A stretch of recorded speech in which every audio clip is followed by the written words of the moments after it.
Mahaba, January ngayon. Hindi mo alam ano mangyayari ngayon. Mamaya lang, di mo alam. Hanggang December, hindi mo alam.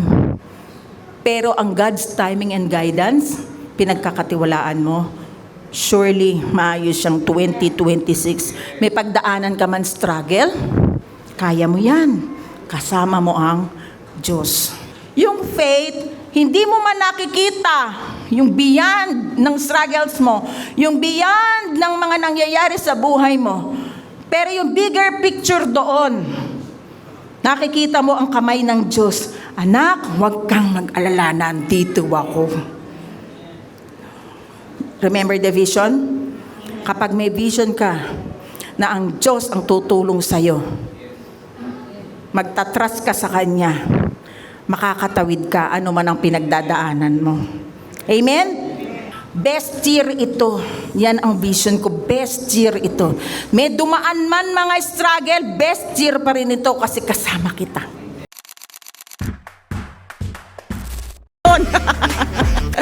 Wow! Happy New Year, everyone! Happy New Year! Yan, blessed na blessed tayo, no? Tayo'y malakas, malusog, masigla, at punong-puno ng biyaya ng Panginoon. Amen ba? Yan. Siguro naman, walang naputukan, ano? Meron ba? Wala. Hindi na rin uso sa amin ang paputok. O, sayawan na lang. No, napakabuti ng Panginoon. No, nakaraang 2025, no, marami tayong natutunan. Alam mo yung mga struggles natin? Hindi yun dapat iiyak eh. Yun ay may matututunan ka. Tama? Amen? May mga nakasakit sa'yo. Tignan mo, ano ba yung matututunan mo doon sa mga nakasakit sa'yo? Amen ba? O, parang nag-uumpisa na ako. Teka muna, mag-pray muna tayo. Panginoon, maraming pong salamat sa araw na ito. Salamat po sa magandang weather, sa malusog na pangangatawan. Thank you po at lagi po kaming masaya dahil punong-puno ng biyaya ang aming buhay. Salamat po. Lord, sa pagkakataong ito, aming pong itinataas ang gawaing ito. Kayo po ang maitaas at itago nyo lamang po ako sa inyong likuran. Holy Spirit, i-anoint nyo po ang bawat isa. Buksan nyo po ang aming spiritual ears and eyes at magkaroon po ng revelation ang mga messages nyo ngayon. Salamat po, Panginoon, sa inyong po lahat ng kapurihan sa pangalan ni Jesus. Ang lahat ay magsabi ng Amen. Palakpakan muna natin ang Lord. Yan. No? Ang saya. Ang saya-saya ng New Year. Sa anak ng Diyos, laging masaya eh. Kahit hindi New Year actually. Amen ba?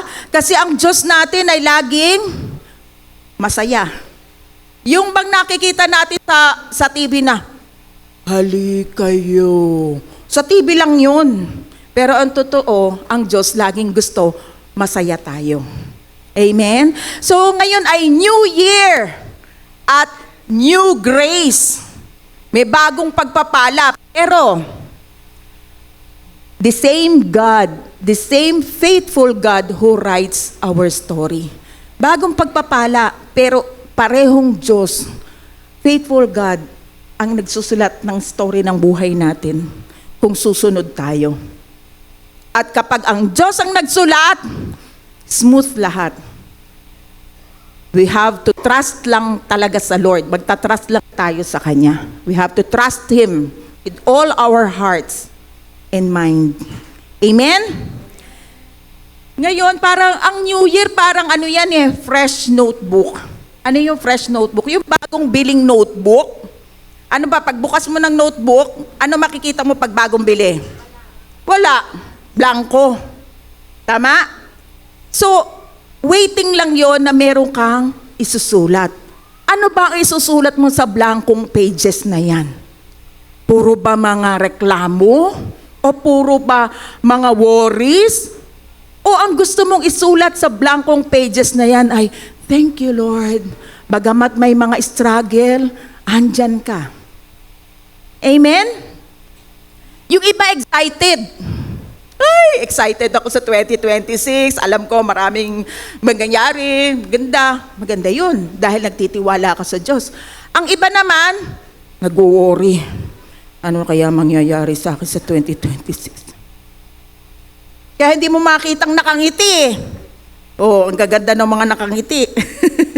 Di ba? Nakangiti kasi alam nila may Diyos sila na naka-back up sa kanila.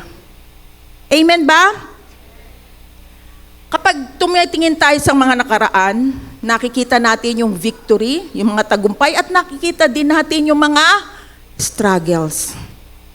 Pero, one thing is clear. God has been faithful.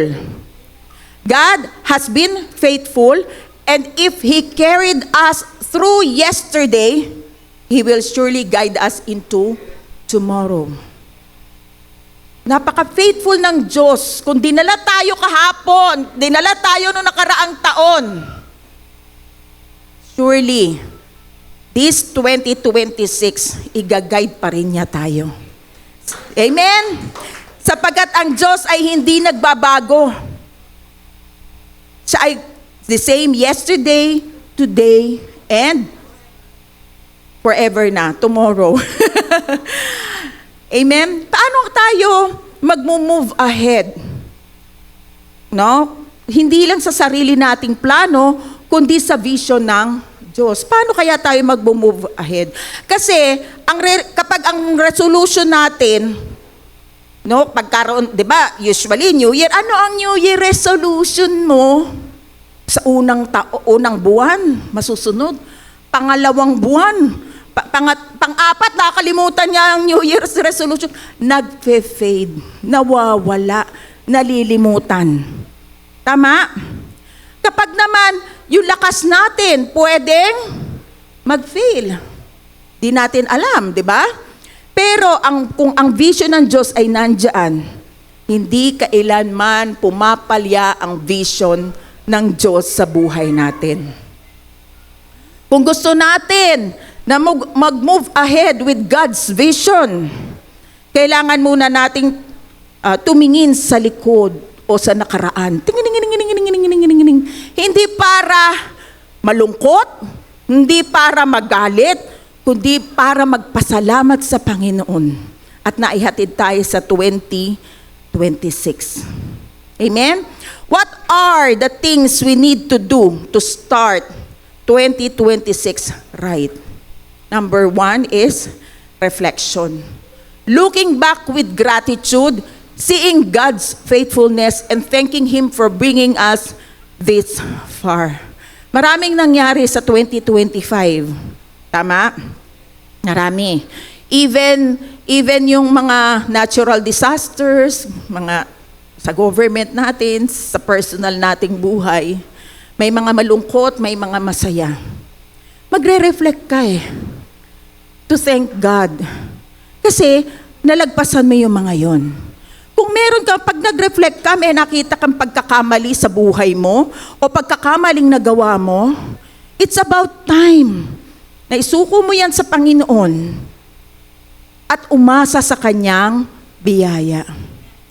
Sabi nga sa Titus, di ba, the grace of God teaches us to say no to sin. Kung meron kang pagkakamali, andyan ang Diyos handang magpatawad.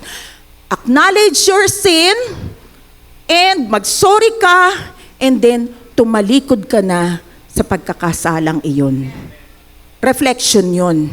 Bakit? Kasi ang Diyos ay mapagpatawad na Diyos. Pinatawad na niya tayo sa krus ng Kalbaryo.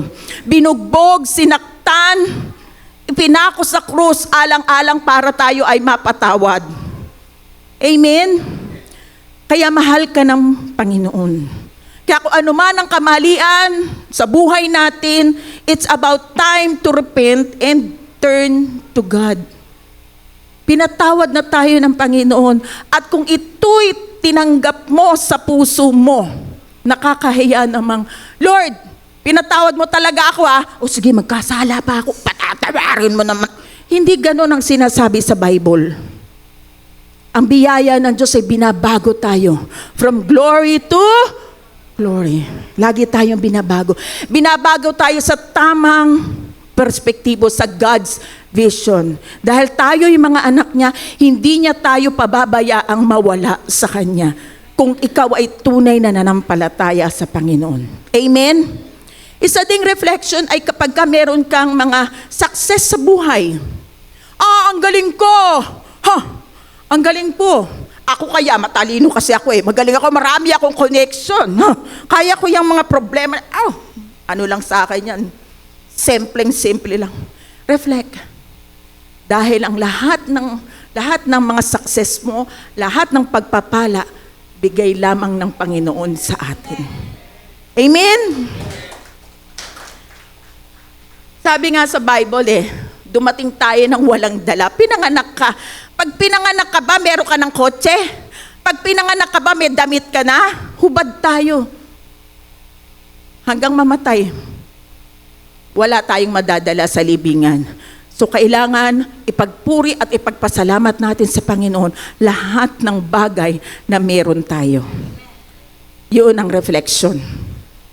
Amen? Alam niyo ba sa FB, sa TikTok at saka sa Instagram, meron yung year-end review, yung mga nangyari sa'yo. Kasi yung iba nag-post doon ng mga pangyayari.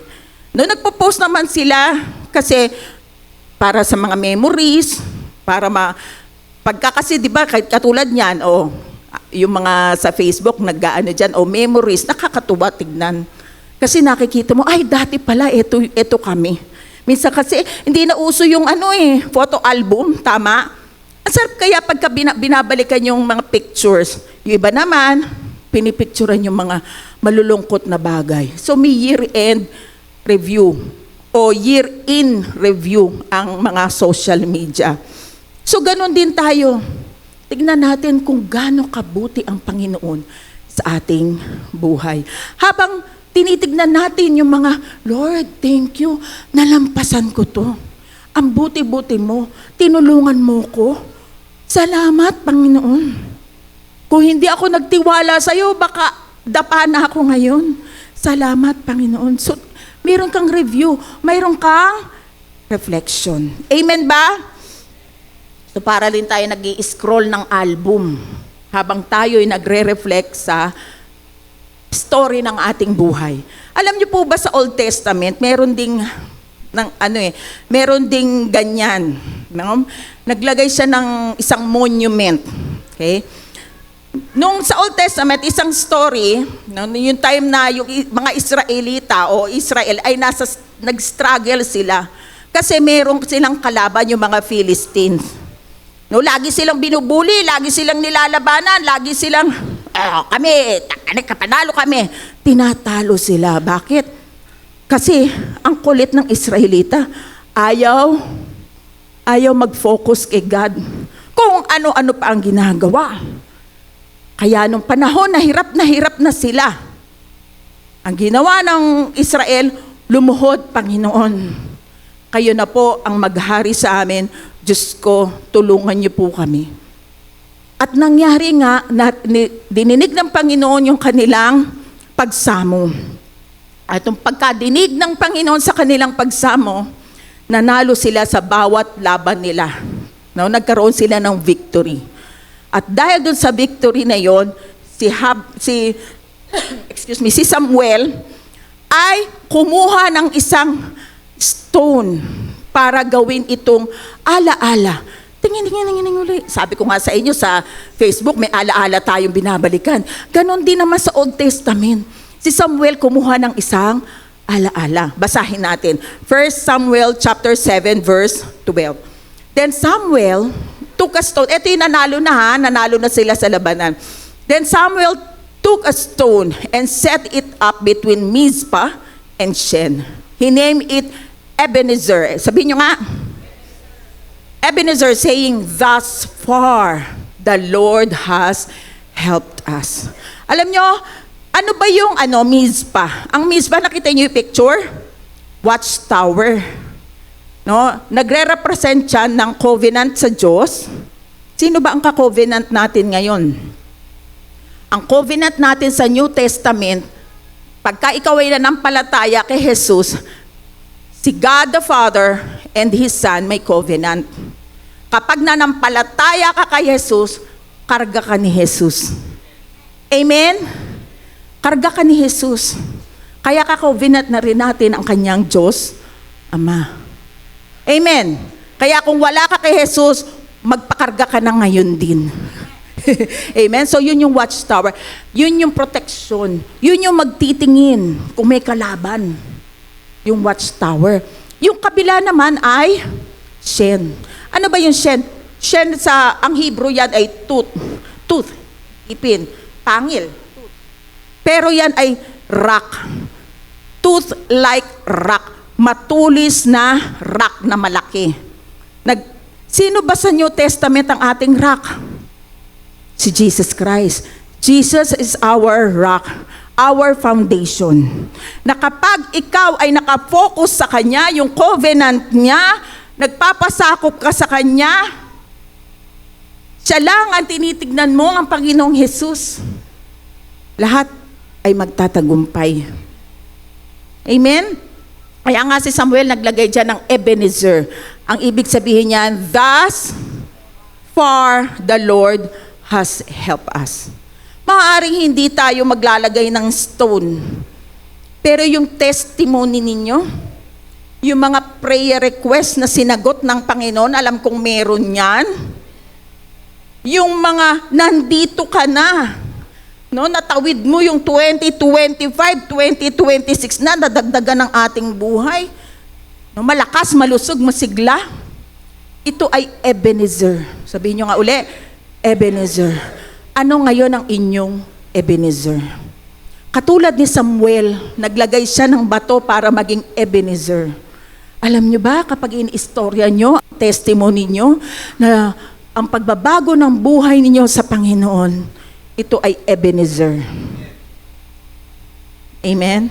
Kaya last year, ginawa din natin yung prayer request. Alam ko, marami sa atin, nasagot yung mga prayer request na yun. Amen? Kung hindi nyo kayang mag-testimony, baka nanginginig yung inyong mic at kumano na lang yung bibig nyo, di kayo makapagsalita, pwede nyong isubmit. No, isubmit sa ating mga leaders dyan, sa ating mga kay Ate Kai, kay Ate Leng, kay Kuya Jay, at sila yung magbabasa. Sulat nyo lang. Sila yung magbabasa ng testimony for you. Bakit? The more na inahayag mo yung glory ni God, nabibless mo si Lord, the more na ibibless ka. Amen? Kasi alam nyo, kapag ka naghahayag kayo ng testimony, yung ginawa ng Diyos sa'yo, may nai-inspire kang tao, ay ganun ba ang Diyos mo? Sali nga ako, kasi ang bait pala ng Diyos mo. Amen? So, sino rito may mga Ebenezer? O salamat sa 10 nagtaas ng kamay at nag-amen. Alam ko meron kayo niyan. Sino rito may mga Ebenezer? Yes, lahat tayo.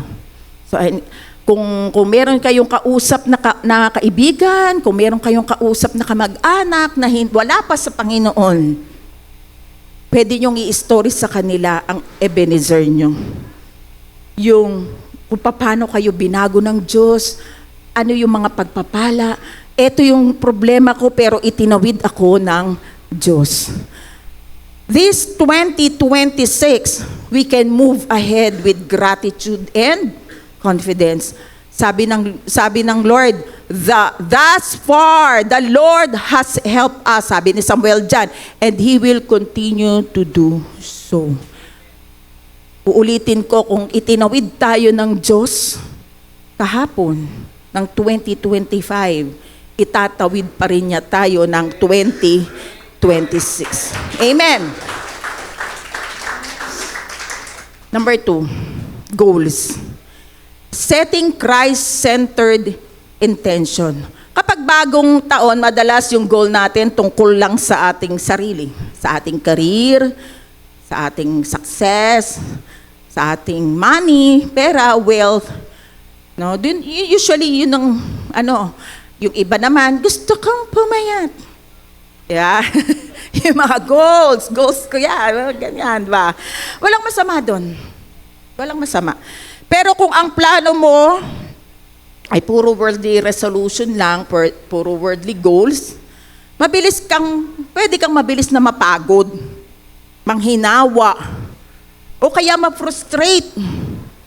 Kasi Goals without God become burdens. Goals with God become blessing. Mabigat sa ating balikat o mas mabigat kapag ikaw lang ang kumikilos. Pero kung ang Diyos ay lagi mong kasama, di ba lagi nating tinuturo na lagi nating kasama ang Diyos? Nasaan ang Diyos natin? Andun po sa langit. Hindi. Mula nung ikaw ay nanampalataya sa Panginoong Hesukristo, ang Holy Spirit ay tumira na sa born again spirit mo. Amen? Kaya kung ano yung kapangyarihang nagpabangon sa Panginoong Hesukristo nung siya ay namatay, bumangon siya, nag-resurrect, siya ring kapangyarihan na meron sa born again spirit mo. Mahina yun? Mahina yun? Ako parang hindi nila alam. Mahina ba yung kapangyarihan na yun? No.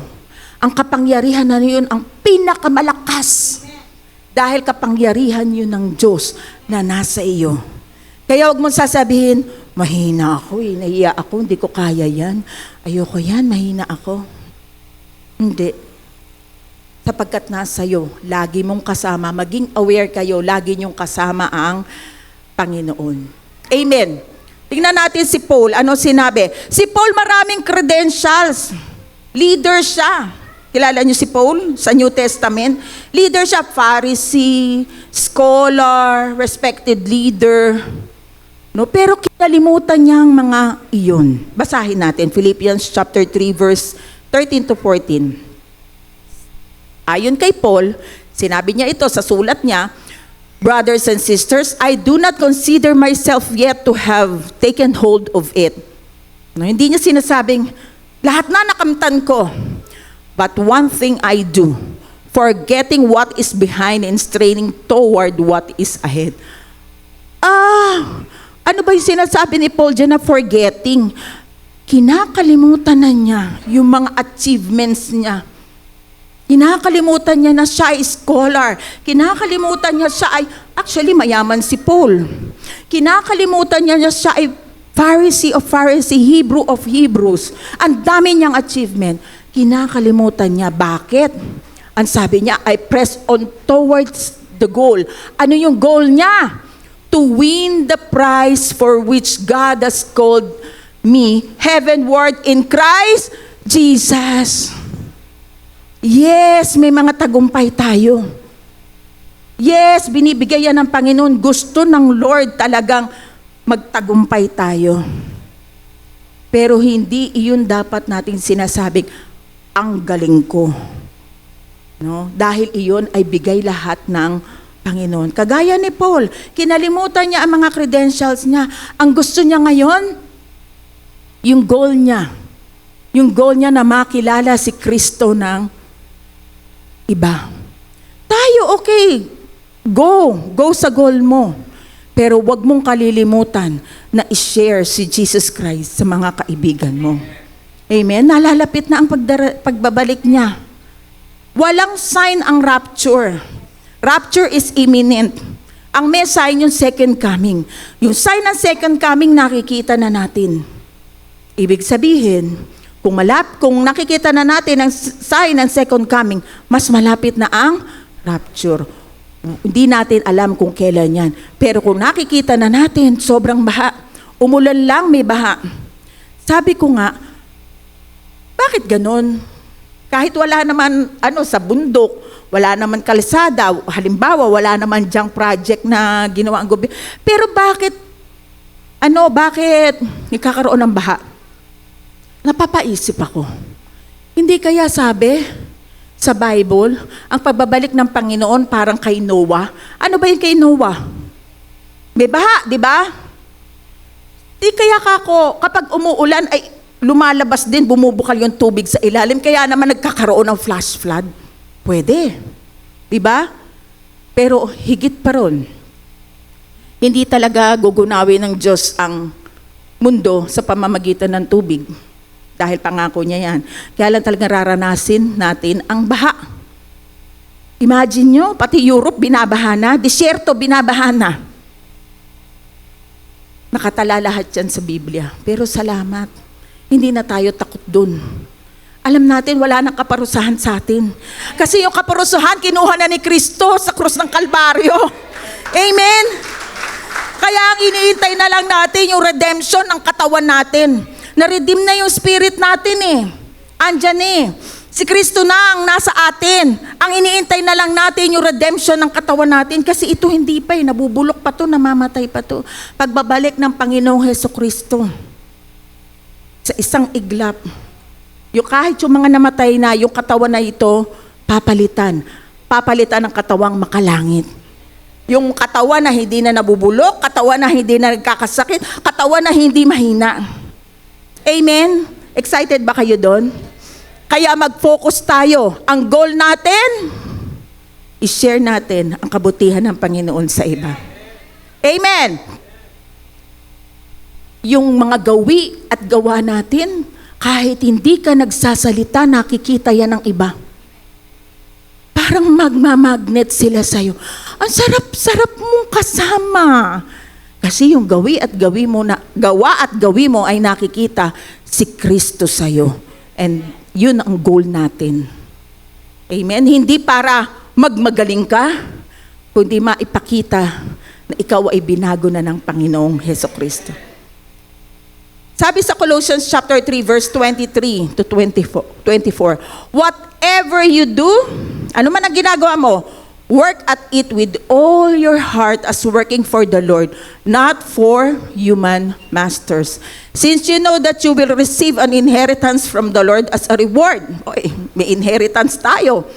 It is the Lord Christ you are serving. Nasaan ka man, ano man ang ginagawa mo, kahit maliit na bagay, isipin mo, ginagawa mo yun sa Diyos. At kung ginagawa mo yun sa Diyos, nagbibigay glory yun sa Kanya. No? Amen? Hindi sa sarili mo. Kahit anong ba, kahit simpleng naglilinis ka lang. Ito, binigay ng Lord ang lakas ko, kaya nagpapasalamat ako. Nasa opisina ka, hindi ka man lang makapagbigay ng reklamo kahit binubuli ka na ng boss mo, sige lang. Kasi dito ako nilagay ng Lord. Hindi ako nagtatrabaho sa Kanya, nagtatrabaho ako kay Jesus Christ. Alam niyo yung buhay niyo, magiging masigla. Walang, pagdating sa bahay, yung iba, kakainis talaga yun. Yung boss mo, utos dito, utos doon, wala ka nang ginawa. Puro ganito na lang. Kaya, reklamo. Kasi ang nasa isip nila, sila yun. Sila yung mga sinisilbihan mo, yung boss mo. Pero kung iisipin mo, kung ang sinisilbihan mo si Lord, calling, bahala na yung boss mo dyan, magpa-prosper yung iyong trabaho. Diba? Galing kanino ang promotion? Sa Lord. Pinopromote ka ng Panginoon. Amen? O, tingnan natin yung pagkakaiba ng worldly goals at saka ang godly goals. O, yung iba, gusto ko yumaman. Pero pagka godly vision, gusto kong maging tapat na steward ng blessing ni Lord. Alam mo, pag sinabing steward, hindi mo pag-aari kung ano ang meron ka. Kaya iingatan mo yun. Hindi mo gagastusin, let's party, gastos dito, gastos doon. Hindi. Kasi pinagkaloob sa'yo ng Diyos yun, good steward ka. At nang sa ganun, nakikita mo, nakakaipon ka. Diba nakakaipon ka? Lalo kang payayabungin ng Panginoon. Lalo kang payayamanin. Bakit? Gusto ng Lord payamanin tayo dahil gusto niya makapag-bless tayo ng iba. Amen, di ba? It's better to give than to receive. Ang goal natin, Lord, gusto kong makapagbigay sa gawain mo, sa mga homeless, makatulong, hindi yung ako yung bibigyan. God's vision. Kasi ang Diyos mapagbigay, tayo rin mapagbigay. Amen. Be a good steward. Next, sabi, gusto kong sumikat. Ganda ko, pogi ko. Ang galing ko, gusto ko sumikat. Pero ang godly goals, gusto kong gamitin ang buhay ko para mabigyan ng liwanag o magbigay liwanag kay Kristo. Alam nyo nga, sabi ko nga kanina, di ba, the more na nakikita ang gawa at gawin mo, nag-glorify kay God, nag-iiwan ka sa kanila ng isang, kumbaga, mareremember ka nila ang buti ng taong yan. Amen? Kahit hindi ka sikat, mareremember ka nila ang buti ng taong yan. Gusto kong maging successful sa godly goals. Gusto kong magtagumpay sa calling ni Lord sa buhay ko. Kapatid, kung saan ka nilagay ng Lord, paghusayan mo. Pagtatagumpayin ka ng Diyos. Kung nasa opisina ka man, nagtuturo ka man, estudyante ka man, leader ka man sa church, kaming mga pastor, paghusayin natin. Ang bawat calling yan eh. Magulang ka man, calling yan. Anak ka, calling yan. Kung nasaan ka, paghusayin nyo. Yun yung godly goals. Bakit?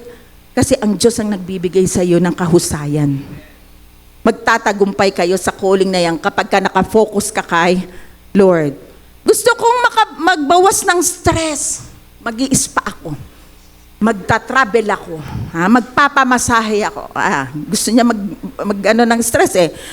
Sa godly goals, gusto kong lumalim sa kapayapaan ng Diyos sa gitna ng mga pressure. Actually, pagka may pressure ka, anong gusto mo? Ano ba naman tong buhay na to? Di ba? Ganon? Pero, alamin mo lahat ng promises ni God sa'yo. Pagka, Lord, may problem ako, tapos makita mo yung 1 Peter, no? Sabi ganun, bigay mo ang lahat ng mga problema mo sa Panginoon dahil nagkikare siya sa'yo. Lord, thank you ha. Alam mo, mapapayapa yung puso mo. Hindi ka na parang galit sa mundo. Amen? Nandiyan pa kayo? Number 1, balikan natin, reflection. Number 2, goals. Number 3, vision. Vision is not just about what we see today, kung ano yung nakikita natin. Hindi lang yon. Vision is about aligning with God's bigger picture. Kasi ang nakikita lang natin, yung nandito lang eh. Beyond that, meron pa. Seeing beyond the present struggles, beyond temporary success, and looking toward the eternal promises of God. Parang ganito yan. Naglalakad ka. Ngayon maraming fog eh. Malakas kasi yung amihan ngayon. Pag nasa fog ka, lalo na pag nag-hike ka, ang nakikita mo lang yung kung ano lang yung nasa harapan mo. Pero beyond that, hindi mo na nakikita ano yung meron dyan. No? Ang vision, nakikita natin. O ang Diyos ang nagbibigay ng vision, nakikita natin. Lord, alam ko pagdating ng dulo doon, nandyan ka. O kaya pag hiking, alam ko pagdating ng dulo, nandoon yung yung mataas na bundok at makikita ko yung ganda ng lugar. Pero habang ikaw ay humahakbang, no, may dala-dala ka pang stick. Pantaboy daw yun ng mga ahas, tsaka pangtulong sa tuhod. Step by step, nakikita mo. Pero alam mo, may magandang lugar doon sa dulo. Yun yung vision. Ano ba difference ng goal at saka ng vision? Ang goal requires direct action and detailed planning to achieve. Goal mo yan, agad-agad. Gusto kong pumayat. Goal ko yan. Magda-diet ako. Gagawa ako ng diet. Mag-e-exercise ako, agad-agad may plano. Ang vision inspires action, but doesn't require immediate specific step itself. Minsan, ang buhay parang puno ng tanong, Lord, bakit ganito? Bakit ang daming problema? Ang gulo-gulo. Alam niyo ba, ganyan din yung experience ni Prophet Habakkuk. He looked around and saw injustice. Nakikita, propetang Habakuk sa Old Testament, ang daming injustice nakikita niya. Grabe, ang gulo naman ng bayan namin. Nagsasuffer. No? Pero, imbis na si Habakuk ay magreklamo, lumuhod siya sa Diyos at nagtanong siya, Lord, ano po ba ang gagawin namin dahil ang gulo-gulo na po. Ang dami na pong injustices. Ikaw, kapag kami magulo at problema, sino nilalapitan mo? Si Lord ba o ang, Uy, alam mo ba, ganito yung problema ko sa bahay. Alam mo yung ganito yung ano ko eh. Ganito, grabe talaga ginagawa, inaapi ako eh, ganito. Hoy, alam mo ba, sa opisina namin ganito eh. Ganito. Sino nilalapitan mo? Pero si Habakuk, lumuhod. Ang nilapitan niya ang Diyos. At sinagot siya ng Diyos. Habakuk chapter 2, verse 2-3. Ito yung sagot ng Lord. Then the Lord said to me, write my answer plainly on tablets so that a runner can carry the correct message to others. Pinasulat ni Lord June. Para yung mensahe, tama ang sasabihin sa mga tao. Verse 3, this vision, sabihin nyo nga vision. This vision is for a future time. So pala ang vision, pang future. It describes the end and it will be fulfilled. If it seems slow in coming, ano daw ang sabi? Wait patiently. For it will surely take place. It will not be delayed. May mga panalangin ba kayong ang tagal-tagal na pinapanalangin nyo pa rin? Tagal na. Ang tagal naman ng panalangin, ang tagal ng answered prayer. Ano sabi ng Lord? Wait patiently. Kahit matagal, sure, nasasagutin ng Panginoon. Amen? Hindi na natin nakikita ngayon. Hindi pa natin nakikita ngayon. Pero ang God's vision will surely happen. Hindi ito empty resolution. Ito ay divine promise. Ang daming pangako ng Panginoon sa atin kung babasahin nyo ang salita ng Diyos. Waiting lang para sa inyo basahin ninyo. Instead of saying, gusto nga matapos lahat ng problema, let's say, gusto kong magtiwala sa timing ni Lord. Sabihin nga natin, gusto kong magtiwala sa timing ni Lord. Kung sasabihin mo, gusto kong maagad na ma-achieve ko ngayon yung goals ko, gusto kong ma-achieve yung gusto kong mangyari, ang tagal na. Let's say, gusto kong sumunod sa vision ng Diyos kahit mabagal kasi sigurado itong mangyayari. Amen? Ano lang ang dapat? Wait patiently. Maging maging matyaga sa pag-aantay. Hindi natutulog ang Diyos. Sabi nga sa kanta ni Gary Valenciano, hindi natutulog ang Diyos. Alam niya kung ikaw ay nasasaktan, alam niya kung meron kang pangangailangan, alam niya kung ikaw ay masaya, alam niya ang lahat. All-knowing God siya. Magtiwala ka lang sa Kanya. Parang ganito yung vision eh. Yung estudyante, mag-aaral ng college, mag-aaral ng 4 na taon, nandoon yung grabe ang pagre-review tuwing may exam, araw-araw gigising ng maaga, no, para sumakay sa mag-commute, di ba? Assignment, projects. Sa estudyante, mahirap yan eh. Tama? Pero alam nyo, nagpapatuloy siya kahit mahirap yung mga projects, mga thesis, kung ano-ano pa mga pinagagawa sa school, kasi yung vision niya, makatapos. O ito naman, isa pang illustration, yung farmer. Ano ginagawa ng farmer? Magtatanim. Huhukain ba niya kagad? Hindi.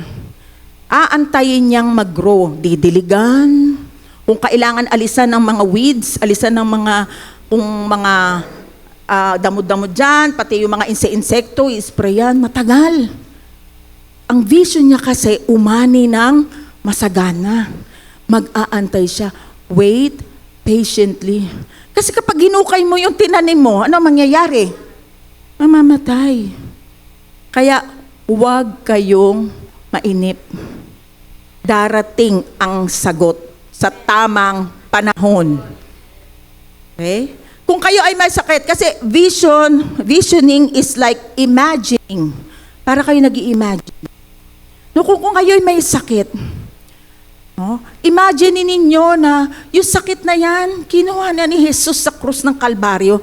Alam nyo, nung hindi ako makalakad, hindi talaga ako makalakad, binubuhat lang ako ng mga anak ko, lalo na ng asawa ko. Buti nabuhat ako sa bigat kong to no? Hindi talaga ako makalakad. Sobra. Alam nyo, inimagine ko, yung sakit ko, o ano man yung cause nito, lumilipat sa dugoang katawan ni Jesus sa krus ng Kalbaryo. Lord, nililipat ko na to sa iyo Kinuha mo na to Kasi sabi mo sa promise mo, by your stripes I am healed. Pinagaling mo na ako. Hindi immediate, pero kita nyo naman ngayon, nakakatayo na ako sa harapan ninyo. Medyo ilang buwan yun. Pandemic time yun Ilang taon ba pandemic?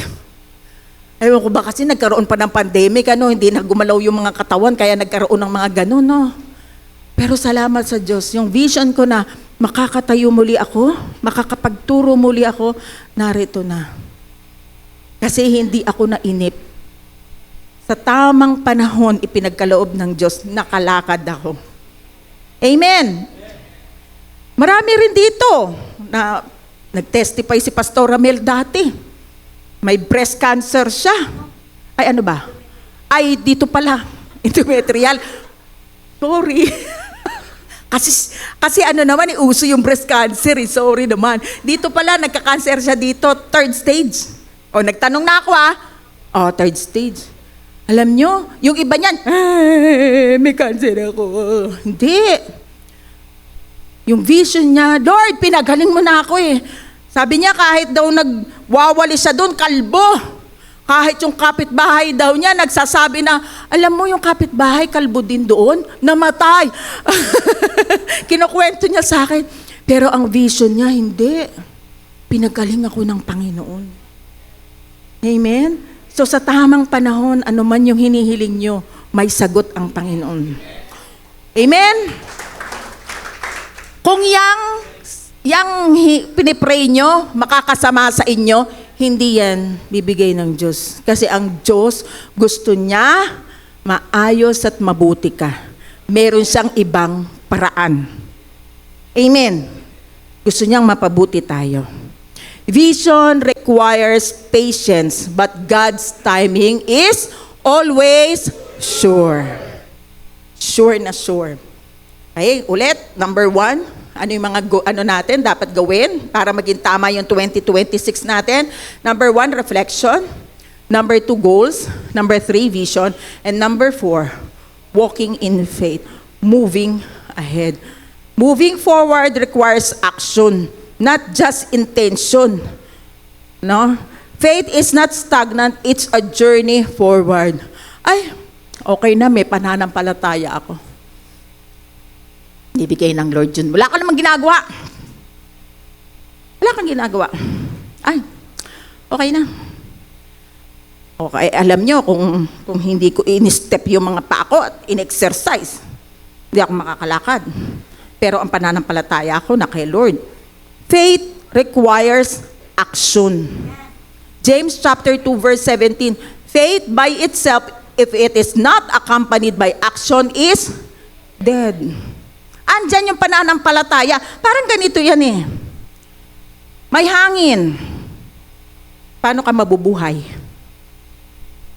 Hihinga ka. Breathe in. Breathe out. Tama? So, ganun din yung faith. Nandyan yung faith. Pero, kailangan mong mag-act. Amen? Available ang hangin. Pero, kailangan tayo ang huminga. Hindi pwede, Diyos, hinga mo nga ako. Hinga mo nga ako. Diyos, ikaw ang huminga para sa akin. Maya patay ka na. Kasi hindi ka humihingi. Amen?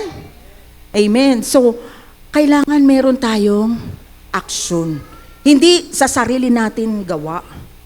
kundi sa pananampalataya na ang Diyos ang nagbibigay sa atin ng lakas para magawa iyong action na yon. Amen? Faith is what saves us, pero ang tunay na faith ay may action para maging buhay. Huminga ka para mabuhay ka. Amen? Ang pag-act sa faith ay parang paghinga. Kapag humihinga, nagiging alive ka. Kapag ina-act mo ang faith mo, nagiging productive ka. Hindi yung huwan tamad na, may faith ako, payayamanin ako ni Lord. Hindi ka naman kumikilos. Hindi ka naman gumigising para i-meet mo yung kliyente mo. Ay, mamaya na yan. Total, sabi ni Lord, payayamanin ako. Yamin na yung kliyente na mamaya lang yun. Diba? May blessing, marami. Sobrang dami ng blessing. Tayo na lang hinihintay ng blessing na yan. Talagang binuhos na ng Lord eh. Tinapos na ni Kristo yun eh. Tayo na lang ang hinihintay ng Lord. Kailan mo naman ilalahad yung kamay mo para sa blessing na ipinagkaloob ko sa'yo? Amen? Naniniwala ba kayong may blessing si Lord sa inyo? Tandaan ninyo, mangyayari lahat ng gagawin ninyo hindi dahil magaling kayo, kundi ang Diyos ang nag-work inside you. Philippians chapter 2 verse 13. For God is working in you. Sino nagwo-work? Si God. Kung akala mo hindi mo kaya mo. Kasi ang Diyos kasama mo. Giving you the desire and power to do what pleases Him. Siya naglalagay ng power. Siya naglalagay ng desire sa puso mo. Amen? Parang gusto mong pumunta sa isang lugar. Gusto kong pumunta ng Vietnam. Hindi ka naman lumalakad. Hindi ka naman nag-book ng eroplano. Paano ka makakapunta ng Vietnam? Nagigets nyo ba ibig ko sabihin? Yung iba kasi, ay grace, faith yan, faith. Nakanga na lang. Ang blessing buhos na. Iniintay ka na lang sumahod. Iniintay ka na lang, Lord, thank you sa blessing. Kumilos ka. Amen? So, faith is like walking, it moves forward para makarating ka sa destination mo. Okay? So, number 2, trust God's timing and guidance. Hebrews chapter 11 verse 8, it was by faith that Abraham obeyed when God called him to leave home and go to another land, that God will give him as his inheritance. He went without knowing where he was going. Alam niyo, sinabi ng Diyos, Abraham, umalis ka dyan, pumunta ka sa lugar na ito. Sumunod si Abraham, kahit hindi niya alam kung ano mangyayari sa kanya doon sa land na yun. Nag-obey lang siya. Bahala ka na, Lord. Nagtatrust ako sa iyo. May timing ka para sa akin. Abraham didn't have all the details. Hindi detalye ng Lord. Kasi nga vision eh. Di ba tayo, hindi nga natin alam ano ba mangyayari sa 2027. Yung iba nang huhula, wag yun. Bawal yun sa Bible. Yung mag-ano ka sa mga manghuhula. Bawal yun. Ano ba pangalan nun? Basta meron akong hindi ko alam eh, Baldwin ba yun? Hindi ko alam kasi, wag kayo doon. Bawal yun. Alam mo kung mababasa mo Revelation eh, itatapon sila sa dagatang apoy. Wag tayong mag-aano doon. Ang vision, bibigay sa iyo ni Lord kapag ikaw ay malapit sa Kanya. Ilalagay yan sa puso mo, ilalagay yan sa isip mo. Hindi mo kailangan yung mga yun. Ang Holy Spirit ang magtuturo sa iyo. Amen? Kaya dapat ang buhay natin laging nakatuon sa Panginoong Hesukristo at gagabayan tayo ng Holy Spirit. Kapag may sinabi sa iyong masama yung iba, i-reject mo, hindi yan ang pangako ng Panginoon. Ito ang pangako ng Panginoon. Amen. Sumunod lang tayo. Mag-trust lang tayo sa guidance ng Lord. Kasi alam mo, yung mahaba, January ngayon, Hindi mo alam ano mangyayari ngayon. Mamaya lang, hindi mo alam. Hanggang December, hindi mo alam. Pero ang God's timing and guidance, pinagkakatiwalaan mo, surely maayos siyang 2026. May pagdaanan ka man struggle, kaya mo yan. Kasama mo ang Diyos. Amen. What are the essentials for walking by faith? So punta tayo ngayon sa beloved walk. Daily prayer and devotion. Alam nyo, parang ano yan eh, cellphone. Buti nga ang cellphone, lagi nyo charge. Uy, 30 na lang pa-charge nga. Charge niya. Ang pananampalataya natin, mas kailangan natin ng charging sa Panginoon. I-charge nyo ang faith by reading the Word of God daily, listening. Nakikinig, kung ayaw nyo magbasa, meron namang audio Bible, may mga preaching about grace, makinig. Amen? Mag-pray. No, paggising, Lord, thank you. Mag-pray ka na. Bukas ka ng kahit isang chapter lang basahin mo daily. Meron nang sasabihin ng Holy Spirit sa'yo. Faith grows when we spend time with God's Word and presence. Psalm 119 verse 105, your word is a lamp to my feet and a light to my path. Pag inuna mo ang Lord, paggising mo pa lang sa umaga, ginagabayan ka na niya. O kikilos ka, merong kang kausap, may kliyente ka, or sa boss mo, or sa teacher mo, o kung sino man ang kausap mo, Lord, samahan niyo naman po ako sa pagsasalita ko. Tama po ba ang... Alam mo, pwede, ako gumagano yun. Parang akong si Hannah, mapagkakamalang yung nagpe-praise na pagkamalan siyang lasing. Talaga binubuka ko yung bibig ko. Lord, ito bang kausap ko? Tama ba ang pag-agree ko sa kanya? Huwag mong kakalimutan na magdasal sa kanya. Kahit anong posisyon.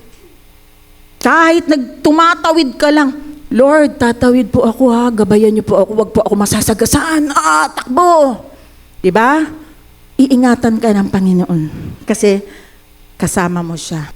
At yung salita na babasahin mo sa Biblia, alam niyo, sa lahat ng libro sa buong mundo, yung mga librong nabasa mo, yung iba, pinahihiram mo na sa iba, yung iba, pinagbibili mo as second hand, yung iba naman, mimigay mo na lang. Bahala na. Pero ang Bible, pag binasa mo ngayon, wow, may fresh revelation sa'yo. Basahin mo uli sa mga susunod na araw, ay, bakit ganun? Iba yung dating sa akin nito nung nakaraan na. Iba na naman ngayon. Kasi ang salita ng Diyos ay buhay. Amen? Buhay na buhay. Sa bawat araw, sa bawat pangangailangan mo, buhay ang salita ng Diyos. Number 2, strengthen one another in faith. Walking in faith is easier when we walk together. No, kaya tayo nagsasama-sama rito eh. Yung iba, hindi na ako magsisimba kasi ligtas na naman ako.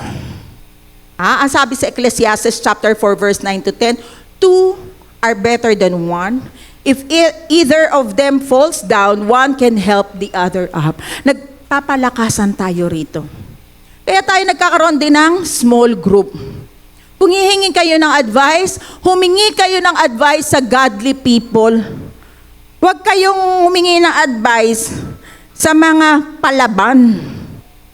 Ay, lalaban kayo kasi yun yung advice niya. Pero kung sa godly people, ipagpe-pray ka pa niya. Amen? So, lagi tayong magsama-sama, no? Magtutulungan. Kung ang isa ay nadadapa, tulungan siyang bumangon, no? Sabihan siya. Parangalan, bigyan ng advice para muli siyang makabangon. Kung may problema, sige, bigyan mo siya ng magagandang advice at ipag-pray ninyo. Magpalakasan tayo. Kasi kapag ka nag-iisa ka lang, lonely ka, kakanta ka na naman.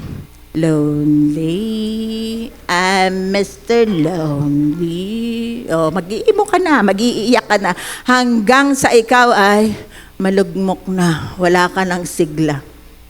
Next, number 3. Tama ba? Serve one another. Serving is not just activity, it's faith in action. Mag-serve tayo sa ating kapatiran. Pagsiserve dito sa church, pagsiserve, minsan, kailangan ng kapatiran natin ng tulong. Mag-serve tayo kasi hindi lang ikaw ang nabibless. Nabibless din ang kapatiran mo. Nabibless lalo na ang God. Kasi ang gusto niya, nagmamahalan tayo. Amen? Sabi dyan sa Galatians chapter 5 verse 13, for you have been called to live in freedom. Malaya na ba tayo? Amen. Malaya na tayo kay Kristo. My brothers and sisters, but don't use your freedom to satisfy your sinful nature. No? Malaya na tayo. Hindi na tayo makasalanan. Tayo'y binago na ng Panginoon. Tinransform na tayo. New creation na tayo. Talikuran na natin kung ano man yung mga mali natin. Amen? At sabi dyan, instead, use your freedom to serve one another in love. Okay, next. Number 4. Trust God's timing and guidance. Faith means taking steps even when you don't see the whole picture. Yung faith, hindi mo man nakikita yung beyond ng struggles mo, yung beyond ng mga nangyayari sa buhay mo. Pero yung bigger picture doon, nakikita mo ang kamay ng Diyos. Anak, huwag kang mag-alala, nandito ako. Remember the vision? Kapag may vision ka, na ang Diyos ang tutulong sa'yo, magtatrust ka sa Kanya, makakatawid ka ano man ang pinagdadaanan mo. Amen? Proverbs chapter 3 verse 5 to 6. Trust, sabay-sabay nga tayo, trust in the Lord with all your heart and lean not to your own understanding. In all your ways, submit to Him and He will make your paths straight. Ano daw una? Trust. Huwag kang magtiwala sa talino mo, sa galing mo. Sa lahat ng bagay, isubmit mo kay Lord. Tanungin mo si Lord katulad ni Habakuk. Nagtanong kay Lord at nangyari nga na lahat ng itatanong mo kay Lord, gagawing straight path ng Panginoon. At kung may gulo man, paglalakip-lakipin ng Panginoon yung gulo na yan at iaayos niya. Amen? Sa ngayon, tingin mo, ang gulo. Pero kung ang vision mo, hindi, ang Diyos pa rin ang tagumpay. Pinagtagumpay na tayo ng Panginoong Hesukristo. Pinanalo niya na tayo. Trust His timing. God's timing and guidance, nandoon yan. Sure na sure. Let's wrap up. What are the things we need to do to start 2026 right? Number 1, reflection. Number 2, goals. Number 3, vision. Number 4, walking in faith. Paano natin yan i-apply sa buhay natin yung 4 na yan, beloved walk? Number 1, daily prayer and devotion. Number 2, strengthen one another in faith. Number 3, serve one another. And number 4, trust God's timing. Amen? So, ang iiwan ko sa inyong beloved thought, pag-iisip-isipin nyo, pagmumuni-munihin nyo, sabay-sabay po tayo, in Christ, I have the best year ahead of me. Amen? So, yan yung vision natin. Lord, best year ito. Yan ang vision ko, best year ito. May dumaan man mga struggle, best year pa rin ito kasi kasama kita. Amen? So ngayon po, ipagpe-pray po natin yung mga isinulat yung prayer request. Tatawagin ko po ang mga pastor ditong iba, Pastor Martin, Pastora Mel, Pastor Val, and Pastora Cora. Sinulat nyo na po ba lahat ng prayer request nyo for this year? Amen? Yung mga prayer request ng 2025, mag-testimony kayo dun ha. Inaantay ni Lord yung Ebenezer ninyo. Okay. Itaas po natin yung papel. Ipagpe-pray ito. Pahingi ng mic. Okay. Nakasulat na po ba lahat? Tatandaan ninyo, itinataas natin ito sa Panginoon. Naniniwala tayo by faith na dininig na ng Lord lahat ng panalangin nito. Ano lang ang sabi? Wait patiently. Sa tamang panahon, ipagkakaloob ng Lord. Pastor Amel. Magandang umaga po sa ating lahat. Yung mga prayer request natin, kung ano man ang mga prayer request ng bawat isa sa atin, tinugunan ng Panginoon. Wait patiently, di ba?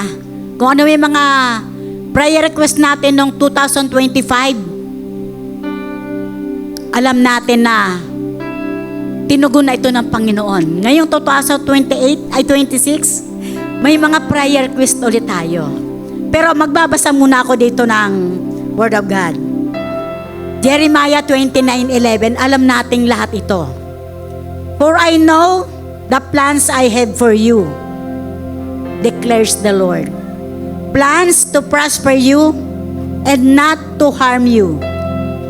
Plans to give you hope in the future. Yun ang sabi ng Panginoon. So, mananalangin na po tayo. Papanalangin na natin ang ating mga prayer request. Hallelujah, Jesus. Ituon po natin ang ating puso at isipan sa ating Panginoon na ang ating mga prayer request ay Kanya nang tinugon.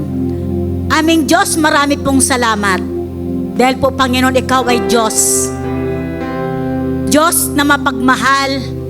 Diyos na mapapagkatiwalaan. Makapangyarihan sa lahat. Diyos na may gawa ng langit at lupa. Diyos ng lahat. Diyos ng pag-ibig. Panginoon, ang mga prayer request po namin ay sa iyong kamay lang namin ipinagkakatiwala. Dahil, Panginoon, alam namin, Panginoon, na mahal mo kami.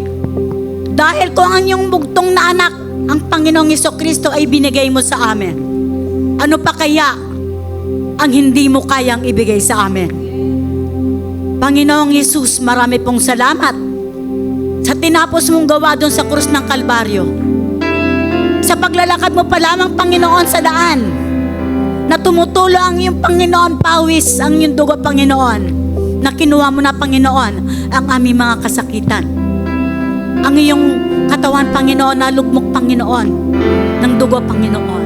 O Lord, ang lahat ng aming mga kasakitan ay iyon na, Panginoon, kinuha. O Lord, marami pong salamat sa iyong banal na dugo na nabuhos doon sa krus ng Kalbaryo, na kami, Panginoon, niligtas na. Kaya naman, Panginoon, mga prayer course namin ngayon dakilang 1 Peter 5:7. Sabi mo, Panginoon, ilagak namin ang lahat ng aming kabalisahan sa iyo, Panginoon, sapagkat ikaw ay nagmamalasakit sa amin. Aming Diyos, kung ano man, Panginoon, ang spiritual battle na andyan, Panginoon, sa isipan ng bawat isa sa mga kapatiran, sa pangalan ni Jesus. Sa pangalan ni Jesus, ang spiritual battle na ito ay iwinawaksin namin sa pangalan ni Jesus. Kung ano man ang mga iniisip na hindi mabuti, kung ano man ang humahadlang, kung ano man ang mga unbelief, sa pangalan ni Jesus, inaapakan namin ito sa pangalan ng Panginoong Jesucristo. Kung ano man ang sagabal sa ating buhay, kung ano man ang umahadlang sa ating buhay, inaapakan namin ito sa pangalan ni Jesus. Sa pangalan ni Jesus, umalis ka sa aming buhay. Inaapakan ka namin sa makapangyarihan pangalan ng Panginoong Jesucristo. Wala ka na sa buhay namin. Tinatakwil ka namin. Salamat, salamat, Panginoon, na ngayon pa lamang dakilang Ama. ay pinangahawakan namin. Pinangahawakan na namin, Panginoon, ang kasagutan sa lahat ng aming panalangin na request sa iyo ngayong 2026. O Lord, ang mga nakasulat, Panginoon, sa papel na ito, alam namin, Panginoon, na tinugon mo na ito, dakilang Diyos, dahil mahal mo kami. Salamat po sa iyong kamay namin pinakakatiwala, Panginoon, ang aming buhay, ang aming negosyo, ang aming pamilya, ang aming mga trabaho, ang aming mga anak, Panginoon. O Lord, pinupuri ka namin, pinapasalamatan ka namin, sa tanging pangalan lamang na Jesus. Amen. Yung mga prayer request nyo po, picturean ninyo para meron kayong record. Tapos, ihuhulog po natin dito. Ililayhan po namin palagi iyan, ipagdarasal ng mga pastor. So, picturean nyo po para alam nyo kung ano yung isinulat ninyo. At pagdating 2027, may Ebenezer kayo, may testimony kayo. At kahit hindi pa tumating ang 2027, gusto nyo nang i-testify rito, mas maganda. So, ihuhulog po natin dito lahat ng prayer request. At ipagpe-prayan lagi ng pastor. Kunan nyo po, para alam nyo po. Para hindi nyo makalimutan. Sige, ihulog nyo. Hindi, huwag kayo mag-alala, hindi namin babasahin. May susi po yan. Ayun. Tatago, ay wala dyan. Tatago ko po yung susi. Ang makakabasa lang yan ang Panginoon. At kung meron kayong prayer request, pwede nyong ihulog dito. Palagi, ilalagay po namin itong box na to doon.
Alam ko, marami ang Ebenezer. Remember? Ebenezer? Kahit hindi pa po tapos ang taon, pwede kayo mag-testify pag na-answer na ni Lord. At tayo pong mga pastor, pag pasok pa lang natin, delayhan na po natin yan, ipagpipray. Wala po makakabasa. Diyos lang ang makakabasa niyan. And then, next year, ay bago magtapos ng taon, hindi po namin babasahin, susunugin po namin dahil alam namin, tinugon na yun ng Panginoon. Amen. Amen. At ngayon naman po ay next, pagpe-pray natin ang, next slide, ang mga career, ang mga businesses. Pastor Bal po, magpe-pray. Dalangin po tayo sa mga ating mga kasama na Maring sila ay may trabaho, nawalan sila ng trabaho. Doon sa mga nagtatrabaho para sa patuloy na pabor. At yung mga career growth at yung mga kasama natin na mayroong mga negosyo. But before I proceed sa pananalangin, I just want to quote from Proverbs chapter 16 verse 3. Sabi ganun, commit your plans unto the Lord, and your plans will be established.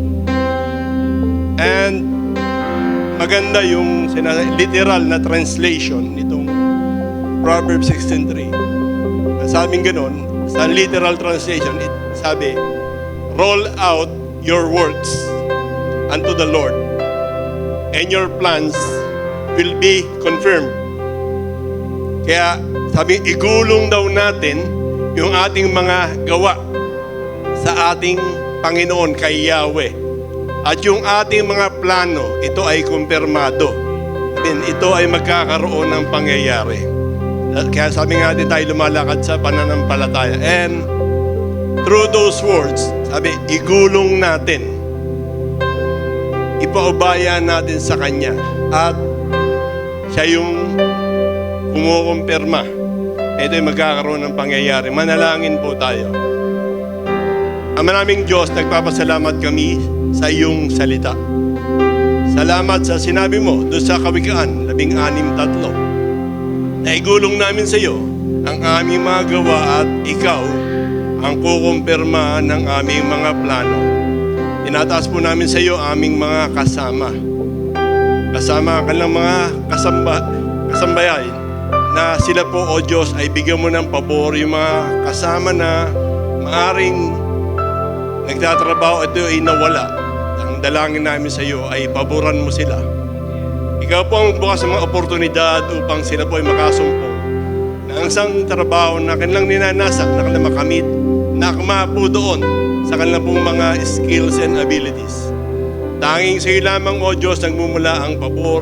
Tayong sa iyo lamang, O Diyos, nagmumula ang mabuting bagay. Kaya pinapanalangin namin sa iyo ang mga kasama dito sa Beloved Grace Church na sila po ay naroon nagsimula na magsipaghanap ng kanilang trabaho. Ikaw po ang magbigay ng mga daan, mga oportunidad para po ito ay magkaroon ng katugunan sa pangalan ni Jesus. Hindi dahil sa aming lakas, hindi dahil sa aming talino, hindi dahil sa aming mga koneksyon, kundi dahil sa iyong mayamang grasya, O Diyos.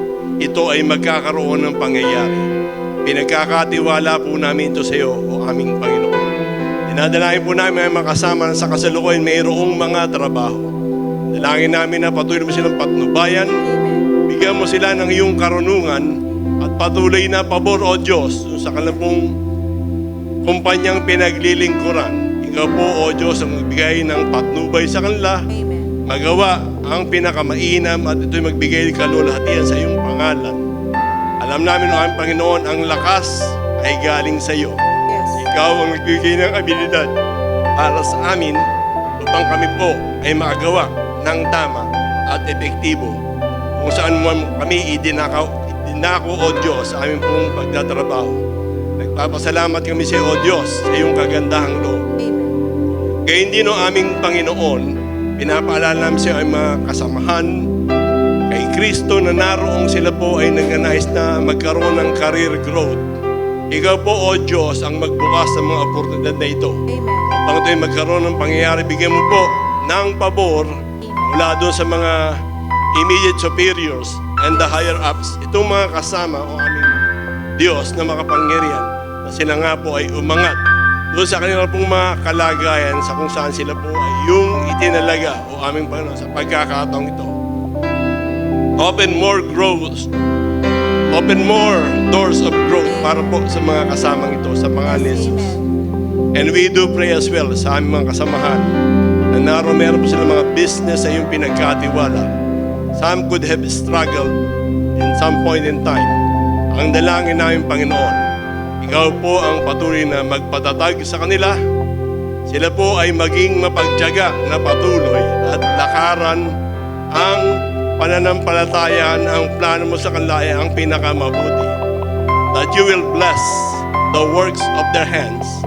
And as you abundantly bless them, Amen. you will make them a blessing to the people around them for the glory of your name. Amen. Maraming salamat ang aming Panginoon na ikaw po magdadala ng mga customers ko, magdadala ng mga buyers ko, magdadala ng mga projects Amen. upang ang mga business na ito na iyong pinagkatiwala sa aming kapatiran, ito ay magkaroon ng labis-labis na pagpapala o aming Diyos. Ito ay umaagos sa kasaganaan at si Jesus ay tunay na magbigay ng kaluwalhatian.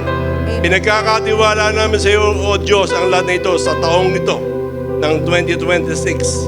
Ikaw ay Diyos na mabuti, ikaw ay Diyos na tapat, Yes. ikaw ay Diyos na maaasahan, ikaw ay Diyos na palaging nagbibigay pangyayari sa iyong mga pangako. At ang pangako mo, O Diyos, ay pagpalain ng iyong bayan. Maraming salamat. Pinagkakatiwala namin lahat ito sa iyo, O Diyos, sa pangalan po ng aming Panginoong Jesus. Amen. Amen.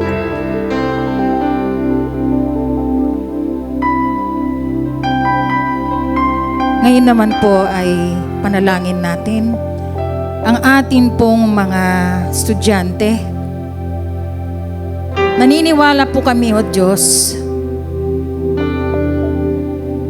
at the time of conception, pinagpala mo na po ang mga batang ito. Lord, sa iyo nagmula ang mga batang ito, Panginoon. Maging sila ay, yung mga ibang bata po dito ay wala pa. Nagbibiyahe pa marahil galing sa probinsya. Ikaw po ang aming Diyos na makapangyarihan sa lahat. At kayo po ay sumasa lahat at sumasanmandako. Salamat po, Panginoon, sa mga magulang na pinagpala mo. Salamat po sa wisdom, O God, sa pagtuturo ng kanilang mga anak. Panginoon, dalangin po namin, O Diyos, may mga kabataan po kami na hindi pa po nakakakilala ang kanilang mga magulang. Loobin mo po, O Diyos, na makakilala sa iyo, Panginoon. Sa anumang paraan, Panginoon. Marami kang plano, Panginoon. May nagtatanim at ikaw ang nagpapalago. Gamitin mo pang bawat isa sa amin upang mga magulang na ito ay mahipo, ma-share ang gospel sa kanila. Nang sa ganon, Panginoon, ay sama-sama kaming mag-guide sa kanilang mga anak. Salamat po, Diyos. Mga batang paslit, O God, sa pag-guide mo sa kanila, Panginoon. Ikaw ang nag-iingat sa bawat isa sa kanila. Lahat ng mga itinuturo ng kanilang mga magulang, Panginoon, wisdom, O God, galing lamang sa iyo, Panginoon. Sapagkat naniniwala po kami na ang mga batang na-nurture ng iyong salita, Panginoon, ay hindi aalis kailanman sa iyo. Rooted sa iyong salita, Panginoon, mga batang ito hindi aalis at paglilingkuran ka, Panginoon. Panginoon, ang mga estudyante po namin ay nasa preschool, ang mga babies, mga nursery, elementary, grade schools, at college, O God. Salamat po sapagkat ibinigay mo na ang mga pangangailangan, mga kakailanganin nila, Panginoon. Ang financial na pangangailangan, O God, lahat ay provided mo na, Panginoon. Ang karunungan, Panginoon, katalinuhan ay binigay mo na sa kanila, Panginoon.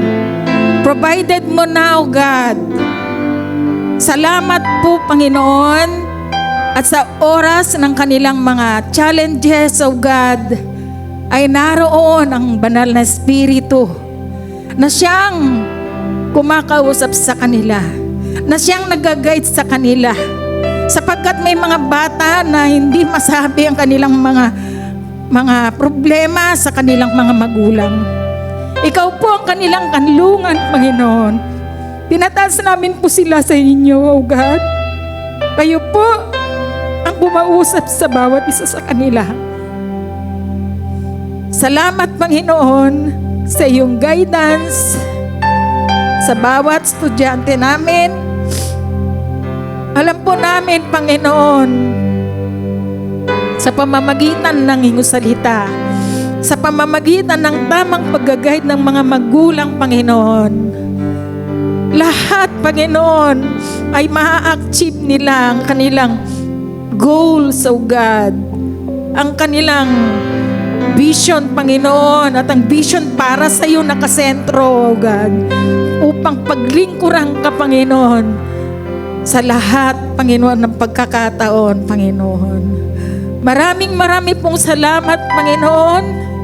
Napakabuti mo sa buhay namin. Napakabuti mo sa buhay ng mga magulang at mga kabataan na ito, Panginoon. Lord, gamitin mo po ang mga kabataan ito upang i-share ang gospel sa kanilang mga kaklase. Lahat ng mga makakasalamuhan nila, Panginoon, sa araw-araw, Panginoon. Sa iyo nagmumula ang kapangyarihan, yung salita, Panginoon. Salamat po, God, sapagkat ikaw mismo, Panginoon, nagpapalago sa puso, bawat puso ng mga kabataang ito. Ang itinanim mo, Panginoon, ikaw po nagpapalago, Panginoon, upang magamit po nila ang lahat ng ito, Panginoon, para sa paglilingkod sa iyo, upang ikaw po ay papurihan kanila. At ang bansang ito, Panginoon, may maging workers sila, Panginoon. Mag-serve sila ng taos-puso, Panginoon. Ikaw lamang, sa iyo nakasentro ang buhay namin. Sa iyo nakasentro ang buhay ng mga kabataan ito, Panginoon. At ikaw lamang po ang mabigyan ng glory, O God. Sa iyo namin ibinabalik ang glory, Panginoon. Pagpapala, O God, sa iyo lamang, Panginoon. Marami pong salamat, Ama. Ito pong aming samdalangin sa pangalan ni Jesus. Amen. Sige po, papanalangin kong ang mga pamilya na Beloved Grace Church, kung andyan pamilya, pwedeng lapitan nyo at para panalangin at maghawak-hawak tayo ng kamay. Sige. Kayo, punta po kayo sa members ng family. Family nyo, sige po. Pwede lapitan nyo po. Hallelujah. Thank you, Lord Jesus. Hallelujah. Yung mga bata, pwedeng sama sa kanilang magulang.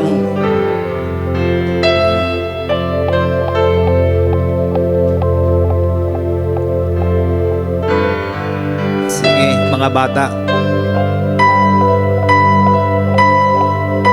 Thank you, Jesus. Hallelujah. Sige, magkakapatid, maghahawak kamay. Hallelujah. Dakilang Diyos Ama, salamat po sa oras pong to. Nakikita mo ang hawak-hawak, magkakapit-bisig ang pamilya, O Diyos, ng Beloved Grace Church. Alam po namin, this 2026, Lord, lalo mong pagbubuklarin, lalo mong pagmamahalin ang bawat pamilya, Lord, na nakikita mo dito sa Beloved Grace Church. Salamat dahil alam ko po sila'y pinagpala mo na, O Diyos. Lord, ang kalusugan ay aking dinideklara sa kanilang pamilya in the name of Jesus. Salamat, O Diyos, dahil ito'y tinugon mo na. Amen. Salamat sa kanilang pag-ibigan sa bawat isa. Yes. Ang magulang, Lord, ang ama't ina, binigyan mo sila, Panginoon, ng wisdom sa kanilang lahat ng kanilang ginagawa para sa kanilang pamilya. At ang mga anak, O Diyos, lalo mong bibigyan, O Diyos, ng pag-ibig at makita nila kung gaano ang kanilang magulang na nagmamahal sa kanila. Lord, na magiging mabuting anak sila, O Diyos. Alam po namin to dahil ito'y tinugon mo na, O Diyos. Hinipo mo na ang bawat puso, Panginoon, ng pamilya na andito.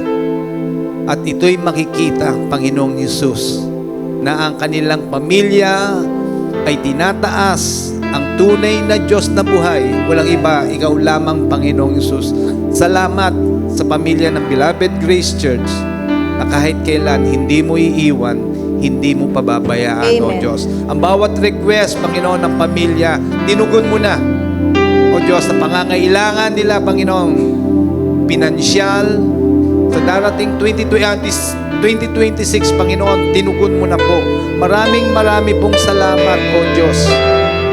At kung ano man, Panginoon, ang gawain ng kalaban para i-destroy ang pamilyang to, Lord, I rebuke them in the name of Jesus. Walang karapatan ng dyablo sa pamilya na yung tinatag in the name of Jesus. Salamat, O Diyos, dahil Ikaw, Panginoong Hesus, ang aming tunay na pundasyon ng pamilyang to. In the name of Jesus, salamat, O Diyos, kami aangkla sa iyong biyaya ang pamilyang to na nakikita mo, Panginoon. Salamat sa buhay ng bawat isang pamilya na andito. Thank you, O God, dahil ito'y tinugon mo na, Panginoon, ang kanilang mga panalangin. Kahit malayo ang iba, Panginoon, ang kanilang anak, O Diyos, Lord, ito'y iningatan mo na. Ang kanilang prayer request, Panginoon, ito'y man nasa ibang bansa. In the name of Jesus, Lord, iningatan mo na rin, Panginoon, ang pamilyang andun. Salamat, O Diyos, dahil Ikaw ay napakabuting Diyos. Thank you sa iyong pag-ibig. Maraming pong salamat ulit sa pamilya ng Beloved Grace Church na iyong minamahal. Ang ministeryong to, O Diyos, na aming rin pinapanalangin, O Diyos, na kami kapit-bisig, O God, na pinapanalangin ang Beloved Grace Church. Bawat ministeryo, O God, ang music ministry, ang outreach, O God. Lord, salamat sa ushering, O God, na yung ginagamit, Lord, ng bawat isa ng ministeryo ng Beloved Grace Church. Ikaw po ang manguna, Panginoon, sa bawat ministeryo ng Beloved Grace Church. Amin na kayo po ang laging magtatatag na maayos at magandang ministeryo na yung pinagkaloob. Thank you po, O God. Sa children ministry, salamat po, O Diyos, na lalo mong gamitin sa mga bata na humuhubog, Panginoon, sa kanilang paglaki. Thank you, Lord Jesus, sa lahat ng ministry ng Beloved Grace Church at sa mga namumuno dito, O God, sa bawat ministry, music, outreach, O God. Salamat po, Panginoong Jesus. Thank you, Lord Jesus, sa Beloved Grace Church. Salamat sa pamilyang to na yung tinatag na simbahang to na ikaw lamang ang aming itataas at ikaw, Panginoong Hesus, ang aming pundasyon. Maraming pong salamat sa pamilyang to. In Jesus' name, Amen. Tinataas ko rin kaming mga pastor, Panginoon, na maging tapat kami sa salita ninyo. Yes. Na magabayan namin, Panginoon, ang mga kabatirang ito na minamahal niyo po, na pinagkatiwala niyo po sa aming mga kamay. Amen. Kami po ay bigyan niyo po ng tatag, talino, wisdom sa lahat ng aming gagawin sa simbahang ito.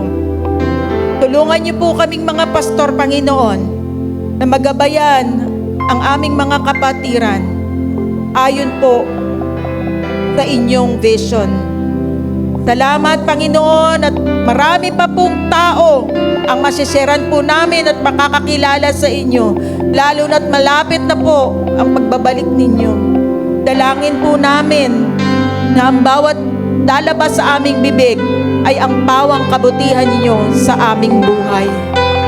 Maraming pong salamat sa mga leaders na naglilingkod po dito sa Beloved Grace Church. Hindi rin po matatawaran ang kanilang pagmamahal sa kapatiran, lalong-lalo na po sa inyo. Sila po ay nagbibigay ng kanilang mga oras para po, Panginoon, maglingkod sa inyo. Sa lahat po ng mga kumikilos sa Beloved Grace Church, thank you po. Pinagpala nyo na po ang bawat isa. At Panginoon, pinagpipray din po namin ang aming bansa. Dalangin po namin na ang Pilipinas ay maging bayan na mayroong takot sa inyo. Alisin niyo po ang graft and corruption sa aming bayan at kayo lang po ang maitaas sa bayang ito. Dalangin po namin na wala pong mabibigat na natural disasters na dumating sa aming bayan. Ingatan niyo po ang bawat isa. Sa aming paglalakbay ng 2026, iingatan niyo po ang bawat isa. Ilalayo sa anumang disgrasya, ilalayo sa anumang masama, at anumang tangka ng kaaway sa buhay ng bawat isa. For no weapon formed against us shall prosper. Hindi po magtatagumpay ang kaaway sa aming buhay in Jesus' name. Thank you, Lord, for your protection. Thank you, Lord, sa blood ninyo na ibinuhos, tumigis upang kami iligtas. Sa iyong katawan na binugbog, sinugatan para sa kagalingan namin. Salamat. Tinatanggap po namin lahat ng inheritance, lahat ng pagpapala, lahat ng blessings and favor. Thank you, Lord. Napakabuti niyo po sa aming buhay. Ang lahat ng aming ginagawa, magbigay glory sa inyo. In Jesus' mighty name, ang lahat ay magsabi ng Amen. Amen. Amen. Amen.